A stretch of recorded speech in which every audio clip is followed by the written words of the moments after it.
First, hindi ito conventional folding bike. Isa itong tri-fold e-bike. Kaka-launch lang nito today ng PopCycle. Ano bang special sa bike na to? Isa itong lightweight, long-range, tri-fold e-bike. Cadence sensor ito, max speed ay 28 km/h. Meron itong Shimano hydraulic disc brakes. Ang range nito ay 45 km at kung meron kang extender, 145 km.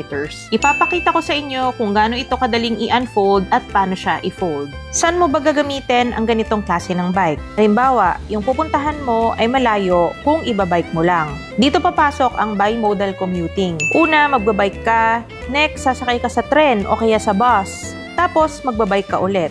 Ang advantage ng ganitong klase ng bike, madali siyang isakay sa tren, sa bus, o kaya sa kotse. Nakapag-try na ako ng ibang folding bikes at masasabi ko na madaling i-fold and unfold itong bike na to. Patapos na ako at kailangan ko na lang i-lock yung seat post para hindi bumuka pag binuhat ko. Ito nga pala ang Friend e-bike at si PopCycle lang ang meron nito. Kung hindi mo kayang buhatin, pwede mong itulak at pagulungin dahil yan sa gulong na to. May kasama na nga palang ilaw to. Meron din siyang front block. 3 yung pwede mong pagpiliang kulay. Available na to sa lahat ng branches ng PopCycle. Ito ay 65,000 pesos. Kung may range extender, may additional pa.